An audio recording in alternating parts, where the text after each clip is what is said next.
రాహుల్ని కృతిని తన అనుచరులకు మేతగా వేశాడు శివ. ఇక శివ దగ్గర మంచి మార్కులు కొట్టేయాలని వాళ్ళిద్దరితో ఆడుకుంటున్నాడు స్టీఫెన్. దీనికి అధ్యక్షత వహిస్తున్నది నందన్. రాహుల్ కృతి చావు భయంతో కొట్టుమిట్టాడుతున్నారు. స్టీఫెన్ బాడీగార్డ్స్ కొందరు వెళ్లి రాహుల్ దగ్గర్నుంచి కృతిని దూరంగా లాగబోయారు. వద్దు, ప్లీజ్ తనని దూరంగా లాగొద్దు, నేనెక్కడికి వెళ్ళటం లేదు అని రాహుల్ భయపడ్డాడు. అతనికి స్టీఫెన్ గురించి బాగా తెలుసు. అతను తనని చంపేస్తే ఆ విషయం కనీసం తన ఫ్యామిలీకి కూడా తెలియదని భయపడుతున్నాడు. రాహుల్కి నాకివ్వాల్సిన ₹1,00,00,000 ఇచ్చే ఉద్దేశం లేనట్లుంది అని కూల్గా అన్నాడు స్టీఫెన్. నేను నీకు డబ్బులిచ్చేస్తాను, తప్పకుండా ఇచ్చేస్తాను అని హడావుడి పడుతూ అతను మళ్లీ కొడతాడేమో అని భయానికి చేతులు అడ్డు పెట్టుకుని అన్నాడు రాహుల్. ఎప్పుడిస్తావు అన్నాడు స్టీఫెన్. ఇప్పుడు నా దగ్గర అన్ని డబ్బులు లేవు. ఇన్ఫాక్ట్ లిక్విడ్ క్యాష్ అస్సలే లేదు. మీరు నన్ను వదిలేస్తే నేను నీకు బ్యాంక్ నుంచి డ్రా చేసిస్తాను అని భయంగా అన్న రాహుల్కి వీలైనంత త్వరగా ఇక్కడి నుంచి వెళ్లిపోవాలని అనిపిస్తుంది. ఇంకా అక్కడే ఉంటే తన పరువు ఇంకా పోవటమే తప్ప ఇంకేం ఉండదు. ఇన్ఫాక్ట్ ఏ క్షణంలోనైనా తన ప్రాణానికి ప్రమాదం ఉంటుంది. తనిప్పటికే నందన్ని చాలాసార్లు అవమానించాడు. ఇప్పుడు ఏకంగా నందన్ని చంపించాలి అనుకున్నాడు. అలాంటిది ఇప్పుడు తను ఈ పరిస్థితుల్లో నందన్ చేతిలో పడితే ఖచ్చితంగా చంపేస్తాడని అతను భయపడుతున్నాడు. ఏంటి, బ్యాంకుకెళ్ళి డ్రా చేసుకునొస్తావా? నేను నిన్ను వదిలేయాలా? మేమేమైనా పిచ్చి పుచ్చకాయల్లా కనిపిస్తున్నామా అని ఏదో పెద్ద జోక్ విన్నట్లు రాహుల్ వైపు చూస్తూ నవ్వుతున్నారు స్టీఫెన్, నందన్లు. సరే, మీకంత నమ్మకం లేకుంటే నా వైఫ్ ఇక్కడే ఉంటుంది. నేను వెళ్ళి అమౌంట్ డ్రా తీసుకొని వచ్చి మీకు డబ్బులిచ్చి నా భార్యను తీసుకెళ్లిపోతాను అని గడగడ పాఠమప్ప చెప్పినట్లు చెప్పాడు రాహుల్. రాహుల్, ఏం మాట్లాడుతున్నావు? Are you mad? నన్నిక్కడ ఒంటరిగా వదిలేస్తావా? నువ్వు అసలు మనిషివేనా? వాళ్ళు నన్నిక్కడ సేఫ్ గానే ఉండనిస్తారంటావా అని భయంతో అరుస్తున్న కృతి అసలు రాహుల్ ఈ పరిస్థితుల్లో తననక్కడ వదిలి వెళ్తానని అంటాడని అస్సలు ఎక్స్పెక్ట్ చేయలేదు. చేచ్చే, ఈ రాహుల్ ఇంత వేస్ట్ ఫెలోనా? అతను తన భార్యని ఇక్కడ తాకట్టు పెట్టి వెళ్తానంటున్నాడు. వీడు నిజంగా మేధా ఫ్యామిలీ పర్సనేనా? వాళ్ళెంత గొప్పగా ఉంటారో అని అనుకున్నాను. ఇతని దారుణమైన ప్రవర్తన చూశాక అసహ్యం వేస్తోంది అంటూ చుట్టుపక్కలున్న గెస్ట్లందరూ ఆశ్చర్యంతో హేళన చేస్తూ నవ్వుతున్నారు. రాహుల్ చెప్పిన దానికి స్టీఫెన్ కి, నందన్ కి కూడా ఆశ్చర్యంగా అనిపించి ఒకరి మొహం ఒకరు చూసుకున్నారు. అసలు నువ్వే ఇక్కడుండి నీ వైఫ్ ని వెళ్లి డబ్బులు తీసుకురమ్మని చెప్పొచ్చు కదా. నీకే ఇంత భయంగా ఉంటే ఆడది ఆమెకెంత భయంగా ఉంటుంది అన్నాడు నందన్. నిజానికి రాహుల్ చాలా భయపడుతున్నాడు. నందన్ అతన్ని డైనింగ్ రూమ్ లోకి తీసుకెళ్లి తన తలని కత్తితో నరికి చంపినా చంపేస్తాడు. ఇప్పటికే తన పరువుని లాస్ అవ్వటమే కాక ఇన్ని దెబ్బలు తిన్నాడు. ఇప్పుడు ఇలా ఉన్నా తను తిరిగి వెళ్లిపోతే తన ప్రాణాలైనా కాపాడుకోవచ్చు. ఇక కృతి విషయానికొస్తే ఆమె మీద తనకి మోజు తీరిపోయింది. తను తిరిగి వెళ్లిపోయాక ఖచ్చితంగా ఆమెకు డివోర్స్ ఇచ్చి వేరొక పెళ్లి చేసుకోవాలని ప్లాన్ చేసుకున్నాడు. అందుకే ఆమెను అక్కడ వదిలి వెళ్లటానికి కూడా అతను ఫీల్ అవ్వలేదు. నా వైఫ్ కి ₹1,00,00,000 డ్రా చేసేంత ఎబిలిటీ లేదు అని నవ్వుతూ అన్నాడు రాహుల్. అయితే ఇప్పుడు నిన్ను పంపాలా అని వెటకారంగా అన్నాడు నందన్. శివ ఎక్కడున్నాడా అని చుట్టూ చూశాడు నందన్. శివ ఓ పక్కగా తనకు కనిపించినప్పుడు అతన్ని ఏం చేయమంటారు అని సైగ చేశాడు. శివ సరిగ్గా అప్పుడే ఆ హాల్ నుంచి బయటికి వెళ్లిపోయాడు. నందన్ ఫోన్ కి శివ నుంచి మెసేజ్ వచ్చింది. నాకు కాస్త వర్క్ ఉంది, నేను వెళ్ళిపోతున్నాను. వాళ్ళ విషయంలో మీకు ఏది కరెక్ట్ అనిపిస్తే అదే చేయండి. వాళ్ళని మీకే వదిలేస్తున్నాను అని ఆ మెసేజ్ సారాంశం. నీ వెనుక నీ ఫ్యామిలీ బలమే లేకుంటే నువ్వొక పనికిమాలిన కుక్కవి అని అన్న నందన్ రాహుల్ని మళ్లీ కొట్టాడు. మీరు చెప్పినట్టే నేను కుక్కని. నేను ఈ ఇష్యూని సెటిల్ చేస్తాను.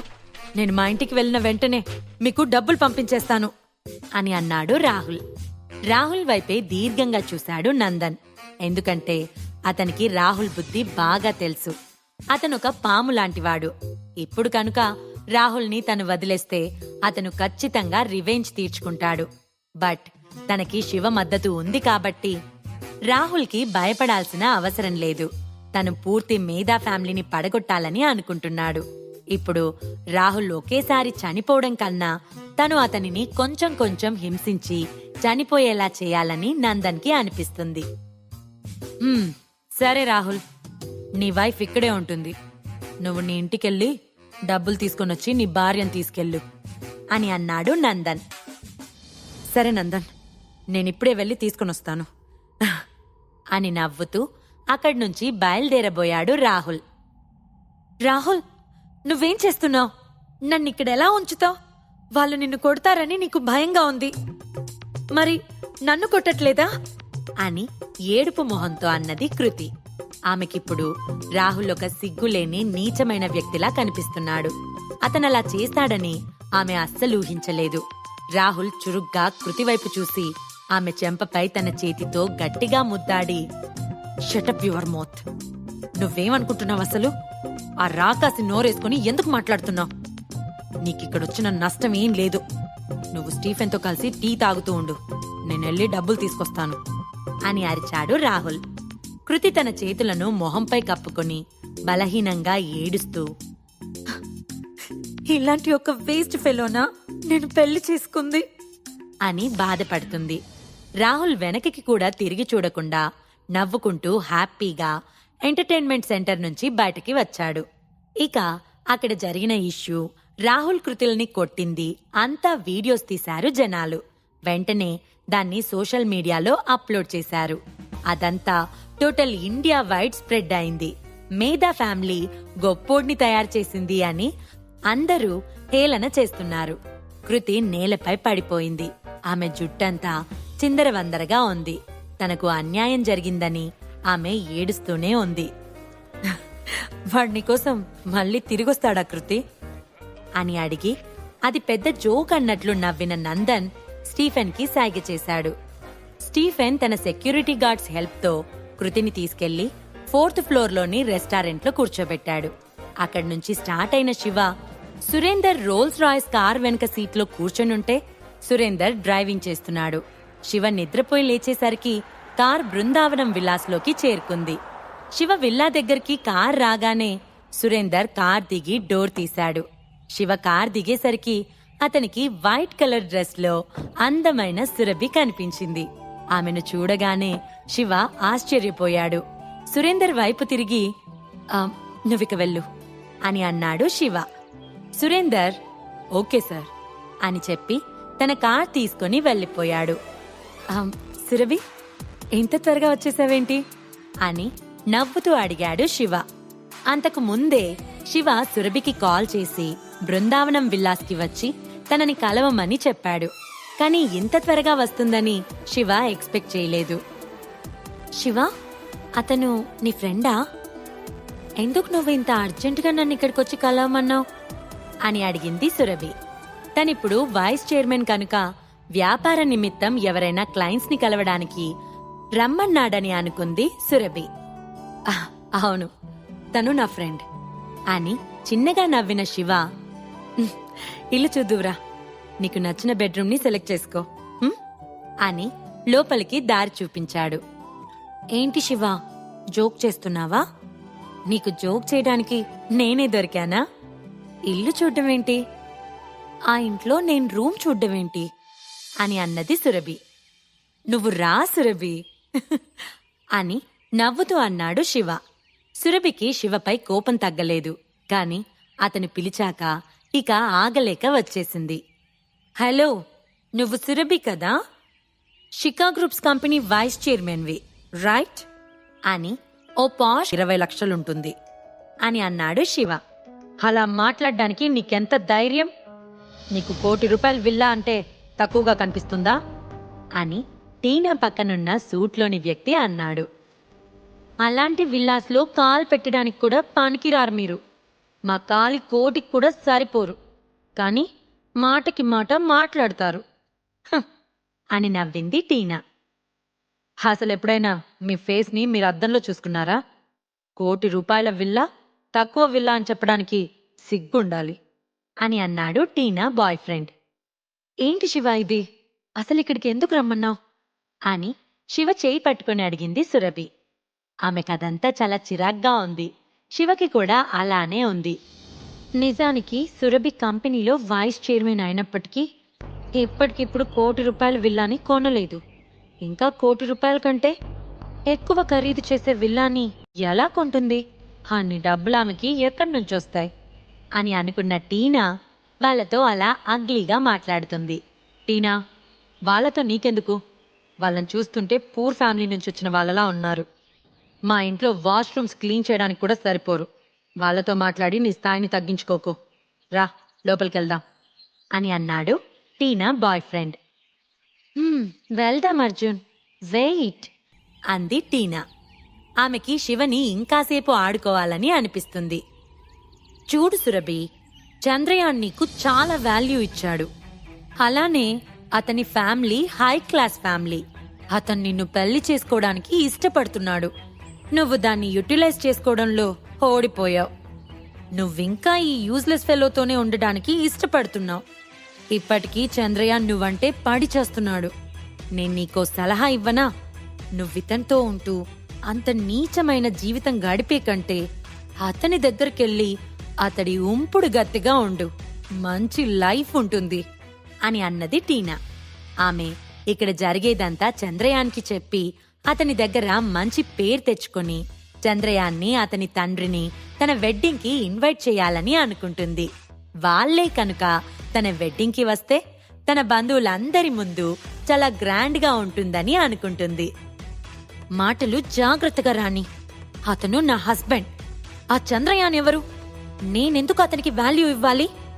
అని కోపంగా అరిచింది సురభి. నీలాంటి వాళ్ళు ఎప్పటికీ బాగుపడరు అని అన్నది టీనా. హలో, ఇంకొక్క మాట మాట్లాడితే బిల్డింగ్ పైనుంచి తోసేస్తాను అని కోపంగా అరిచింది సురభి. అదే సమయంలో శివకి స్టీఫెన్ నుంచి ఫోన్ వచ్చింది. అతను కాల్ లిఫ్ట్ చేశాడు. హలో శివ సార్, నేను స్టీఫెన్ని. మీరు బిజీగా ఉన్నారా అని అడిగాడు స్టీఫెన్. శివ ఫోన్ తీసుకుని పక్కకు వెళ్ళాడు. చూసావా, మీ ఆయన చాలా తెలివైనవాడు.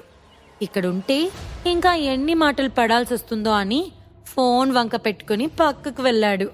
₹1,00,00,000 విలువ చేసే నా విల్లా తక్కువదన్నాడు. అలాంటి వ్యక్తికి ఇలాంటి చౌకబారు ట్రిక్సే తెలుస్తాయి అని సురభితో అన్నది టీనా. అవతల ఫోన్లో మాట్లాడుతున్న శివ, చెప్పు స్టీఫెన్ అని అన్నాడు. శివ సార్, రాహుల్ పారిపోయినట్లుగా అనిపిస్తుంది. అతని వైఫ్ మా దగ్గరే ఉంది. ఆమెను ఇక్కడే ఉంచి డబ్బులు తీసుకొస్తానని వెళ్ళినవాడు ఇంతవరకు రాలేదు. ఆమె గురించి ఏమాత్రం పట్టించుకోలేదు. ఆమెని ఎలా డీల్ చేయమంటారు అని అడిగాడు స్టీఫెన్. అక్కడ సురభితో మాట్లాడుతున్న టీనా, సురభి, నా హస్బెండ్ని నీకు ఇంట్రడ్యూస్ చేయలేదు కదా. ఇతను నాకు కాబోయే భర్త అర్జున్ రాజ్. తనకి చాలా పెద్ద పెద్ద బిజినెస్లున్నాయి అని సురభితో చెప్పి, అర్జున్, తను సురభి, షికా గ్రూప్స్లో వైస్ చైర్మన్ అని అన్నది టీనా. ఆమెకి సురభి ముందు తన హబ్బీ చాలా గొప్ప అని చెప్పుకోవడం హ్యాపీగా అనిపించింది. హా సురభి, నీకు వైజాగ్ సిటీలోని స్టీఫెన్ కింగ్ తెలుసా? వాళ్ళు సెకండ్ గ్రేడ్ ఫ్యామిలీలో నంబర్ 1 ప్లేస్లో ఉన్నారు. ఆయనే నాకు కాబోయే మామగారు, అర్జున్ ఫాదర్ అని హ్యాపీగా అన్నది టీనా. మా నాన్నగారి గురించి మీరెప్పుడైనా విన్నారా అని చిరునవ్వుతో అడిగిన అర్జున్, మీరు చాలా పూర్ ఫ్యామిలీ కదా. మీరు నా విల్లానే తక్కువ చేసి మాట్లాడారు. మీరిప్పుడే నా ముందు నుంచి వెళ్ళిపోండి. ఫ్యూచర్లో మళ్ళీ నాకు కనిపిస్తే మిమ్మల్ని ఖచ్చితంగా కొడతాను. మా నాన్న బలంతో మీ షికా ఫ్యామిలీని తొక్కేస్తాను అని అన్నాడు. సురభి, మీరు వెంటనే ఇక్కడి నుంచి వెళ్ళిపోతే బాగుంటుంది. లేదంటే మీరు చాలా బాధపడాల్సి వస్తుంది అని అన్నది టీనా. అప్పటి వరకు వాళ్ళ మాటలన్నీ సైలెంట్గా స్టీఫెన్కి వినిపించిన శివ స్పీకర్ ఆఫ్ చేసి, విన్నావు కదా, ముందు ఇప్పుడు చేయాల్సింది చేయి అని ఫోన్ కట్ చేశాడు. ఇక వెంటనే అర్జున్ ఫోన్ రింగ్ అయింది. ఫోన్ లిఫ్ట్ చేసిన అర్జున్ అవతల చెప్పేది విని షాక్ అయ్యాడు. శివ వైపు చూస్తున్న అర్జున్ కాళ్ళు భయంతో సన్నగా వణుకుతున్నాయి. సరే నాన్న, నాకర్థమైంది అని భయంగా ఫోన్ కట్ చేసిన అర్జున్ శివ వైపు చూసి నవ్వాడు. ఏంటి అర్జున్, మామయ్య గారు కాల్ చేశారా అని నవ్వుతూ అన్నది టీనా. నోర్ మూసుకో, ఎవరు నీకు మామ అని సడన్ గా అన్నాడు అర్జున్. ఆమె ముఖం పాలిపోయింది. అతని మాటలు ఆమెను భయపెట్టాయి. ఏం జరుగుతుందో అర్థం కాలేదు. ఏమైంది బేబీ అని తీయగా అన్నది టీనా. అర్జున్ ఫుల్లుగా ఇరిటేట్ అయి టీనా చెంపపై లాగిపెట్టి కొట్టాడు. ఆమె గిర్రున తిరిగి కింద పడ్డది. ఆమె చెంపపై అర్జున్ 5 వేళ్ల అచ్చులు క్లియర్గా కనిపిస్తున్నాయి. సురభిని విల్లాలోకి తీసుకెళ్తే ఆమె ఎలా ఫీల్ అవుతుంది? ఆమెకి ఇప్పటికైనా శివ తన గురించి పూర్తిగా చెప్తాడా, లేదా ఆమె పూర్తిగా అతని సొంతమయ్యే వరకు ఆగుతాడా? శివ నెక్స్ట్ స్టెప్ ఏంటి? కృతిని ఏం చేస్తారు? బయటపడిన రాహుల్ సైలెంట్ గా ఉంటాడా? ఈ ప్రశ్నలకు సమాధానాలు తెలుసుకోవాలంటే నెక్స్ట్ ఎపిసోడ్ వినాల్సిందే. క్రింద ఇచ్చిన లింక్ ని క్లిక్ చేసి పాకెట్ ఎఫ్ఎం యాప్ ని ఇన్స్టాల్ చేసుకోండి. Stay tune to pocket FM.